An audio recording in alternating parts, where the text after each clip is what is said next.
पाकिस्तान की आला अदलिया पर हमें पूरा एतमाद है। हमने इज्तिमाई शक्ल में 16 अगस्त को माल रोड पर हज़ार ख़वातीन के उस सिट-इन की शक्ल में दोबारा एक मेमोरेंडम पेश कर दिया है, याद दहानी करवा दी है कि हमारी दरख्वास्त पटिशन ऑलरेडी ज़ेर समात थी। मैं पुरुमीद हूँ कि बहुत जल्द आला अदलिया के मुअज़्ज़ज़ जजों ने जो शुहदा के ख़ानदान हैं, उनके मज़लूम बच्चे बच्चियाँ हैं, यतीम बच्चियाँ हैं और कई बेवगां, कई यतीमों की मज़लूम दुखी माएँ हैं, उनके हमरा हज़ार ख़वातीन और बच्चे पूरे लाहौर और गिरदनवा के अज़ला से कई घंटों तक माल रोड पर बैठे हैं। मैं उम्मीद करता हूँ कि डेफिनेटली वो इसका नोटिस लेंगे। हमें उन पर पूरा एतमाद है और जस्टिस बाक़िर नजफ़ी कमीशन की जो रिपोर्ट है उसे मंज़र आम पे लाने का जो मुतालबा मज़लूमों ने, बेकसों ने, शहीदों के वारसों और उनके ख़ानदान के लोगों ने जो किया है, इंशाअल्लाह उम्मीद है ये दादरसी होगी और उनकी सुनवाई होगी। किसी एक सूबाई वज़ीर का हवाला देते हुए जी, तो वो बेवक़्त बात है, उस पर तो मैं कमेंट नहीं करूँगा। ठीक है। जो असल सवाल है आपका, उसको एड्रेस करता हूँ। हमने justice Baqir Najafi commission report को पब्लिक करने के लिए अब तक जितने इक़दामात किए हैं एक तो देखिए मुतालबात हैं, पब्लिक एहतजाज की शक्ल में भी, इज्तिमाआत की शक्ल में भी, प्रेस कॉन्फ्रेंसेस की शक्ल में भी, हर सत मुतालबात वो अपनी जगह है। मगर कानूनी चारा जो इस सिलसिले में जो की है वो ये कि हमने सबसे पहले एक दरख्वास्त दी थी petition high court, Lahore high court में, कि ये जस्टिस बाक़िर नजफ़ी कमीशन की रिपोर्ट पब्लिक की जाए और पाकिस्तान के आइन के आर्टिकल्स के तहत ये हक़ है मज़लूमों का और मकतूलों और शहीदों के वारसों का और मुतासरा फ़रीक का कि उन्हें इंफॉर्मेशन चाहिए मुहैया की जाए, उन्हें बताया जाए कि उनके जो वालिदैन, उनके भाई बहन, उनके बेटे बेटियां, उनके बुज़ुर्ग जो 17 जून को शहीद कर दिए गए थे, तो उनकी शहादत के सानिया पर तहकीकात के लिए जो सो कॉल्ड वज़ीर आला पंजाब ने, शहबाज शरीफ साहब ने उस वक्त कमीशन बनाया था, एक सिटिंग हाई कोर्ट के जज का, उस कमीशन ने क्या रिपोर्ट लिखी है, उसने अपनी तहकीकात के नतीजे में क्या फाइंडिंग्स दी हैं, उन्होंने क्या लिखा है, ये हमारा राइट है, हमें इसकी मालूमात फराहम की जाए, पब्लिक किया जाए। तो ये कि इसको 2-2.5 साल हो गए, इसके ऊपर फिर एक बेंच बना और समात हुई, फिर हमारे वकला ने उस पर बहसें की और तमाम बहसों की तकमील हो गई। उसके बाद वो एक बार बेंच टूट गया, दोबारा बेंच बना, फिर बहस हुई और उसके बाद फिर वो बेंच खुदा जाने टूटा या नहीं टूटा, मगर उसके बाद तारीख़ पढ़नी बंद हो गई। हम इंतज़ार कर रहे थे कि फ़ैसला आएगा, मगर आज 2-2.5 साल गुज़र गए, फ़ैसला भी नहीं आया, तारीख़ भी नहीं उसके बाद कोई मिली। उसके बाद हमने एक और दरख्वास्त दी, ये जो एंटी टेररिस्ट कोर्ट है और district and session terrorist court, जहाँ हमारा मॉडल टाउन के सानिया का इस्तिग़ासा चल रहा है, ज़ेर समात है और उसमें कोई 56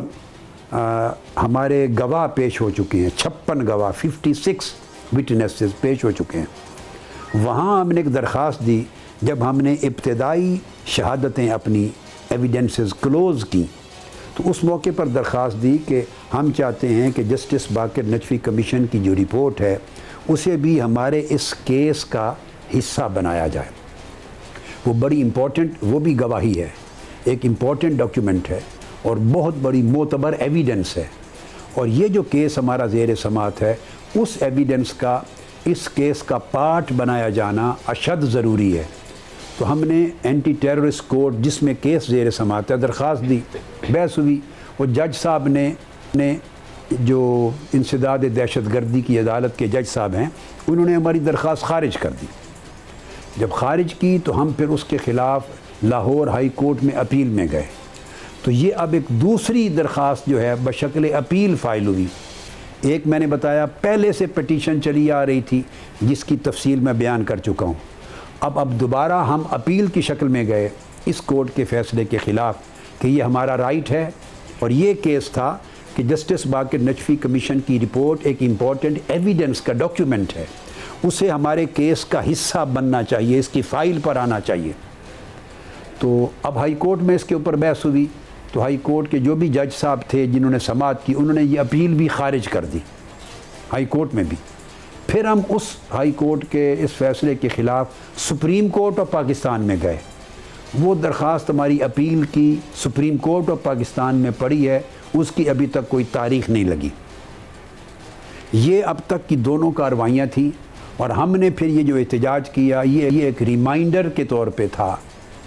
और फिर हम एक और दरख्वास्त भी देने लगे हैं याद दहानी के लिए कि हमारी जस्टिस बाक़िर नजफ़ी कमीशन की रिपोर्ट को पब्लिक करने की जो है केस वो इतने अरसे से पेंडिंग पड़ा है, उसके लिए जल्द समाअत की जाए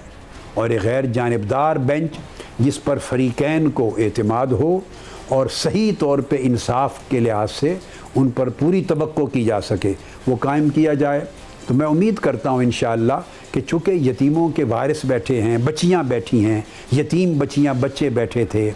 बेवगान बैठी थीं, कई यतीम नौजवान जो शहीद हुए उनकी माएँ बैठी थीं दुखी, कई लोगों की बीवियाँ जो शहीद हो गई वो थीं और कई ऐसी ख़वातीन थी जो बेवा हुई, उनके शौहर शहीद हुए थे। चूँकि उनके साथ हज़ार ख़वातीन और बच्चों ने ये एहतजाज किया है और दरख्वास्त की है हाई कोर्ट की आला अदलिया को और चीफ जस्टिस साहब को। मैं अब पुरुमीद हूँ कि इंशाअल्लाह ताला इसकी जल्द समाअत होगी और जो ही इसकी जल्द समाअत होती है तो बहुत उम्मीद है कि ये हक़ है उन मज़लूमों का, उनके वारसों का, भाई जिनके कत्ल हुए हैं, जिनके लोग शहीद हुए हैं। हुकूमत पंजाब कौन होती है वो कहे जी हमारा राइट है, को आपका मरा है बंदा, कोई आपका बंदा कत्ल हुआ है, भाई अगर आप में से कोई कत्ल हो जाए तो राइट बनाते फिरना, जाहिर करना है रिपोर्ट को या नहीं। भाई जिनके कत्ल हुए हैं वो मांगते हैं हमें बताया जाए कि रिपोर्ट में क्या है। जिनके माँ बाप और बेटे और भाई शहीद हुए वो चीखते हैं दर बदर ठोकरें खा रहे कि खुदा के लिए हमें बताओ कि हमारे इस जो सानिया हुआ शहादतों का इस पर उस कमीशन ने क्या लिखा है। सादा सी बात है, एक इंसानी अक्ल और इंसानी फ़हम को, छोटी सतह के फ़हम को भी बात अपील करती है। ये कौन होते हैं हमारी सवाबदीद है, इनका तो सारा मुल्क की सवाबदीद है। उस सवाबदीद का अंजाम इन्होंने देख भी लिया है, अब ठोकरें खा के जीटी रोड पे घर आए हैं और बाकियों को भी इंशाअल्लाह ये असर होगा। तो मैं उम्मीद करता हूँ इंशाअल्लाह कि ये रिपोर्ट शाये होगी अल्लाह की मदद से।